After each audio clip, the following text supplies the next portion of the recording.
Yeah. So let me add a bit more colors on the upcoming pivot to the Robinson R66. Hmm. As you may have seen from the proof of concept flight that happened 1 month ago, um, the current state-of-the-art PEM fuel cell system, and especially the balance of plant component in terms of volumetric density, right, is quite a challenge in terms of how to integrate that onto a small normal category Part 27 helicopter. So the R44 currently is certified all the way up to 2,500 pound maximum takeoff weight.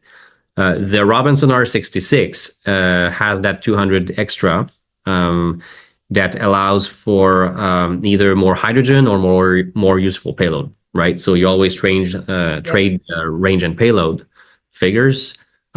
So very appealing to us to pursue the program for that practicity project using the R66. And as you pointed out, the 200-pound extra as well, is all good margin for payload and or range, right? Got it.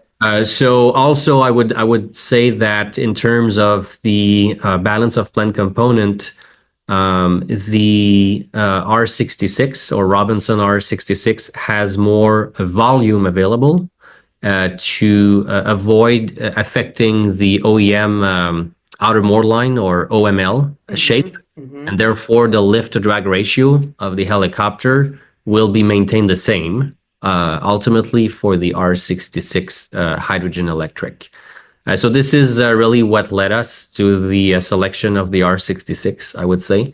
Um, However, I want to say, the R44 and R66 are very similar airframes.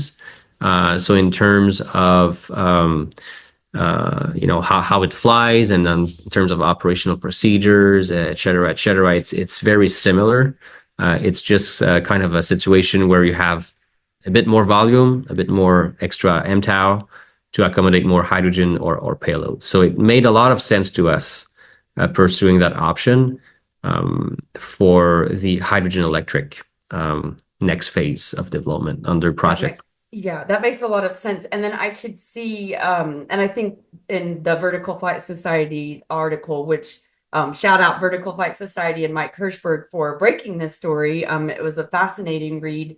I think they broke several of United Therapeutics. Um, Getting a notification. Okay, for some reason it was asking me a language thing. But shout out Vertical Flight Society for all of the work and coverage that they've done on UT and UB.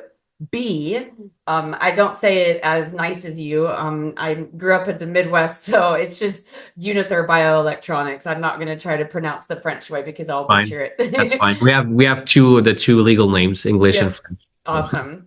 But I could see the R66 version being certified to be used in like an eVTOL like beta.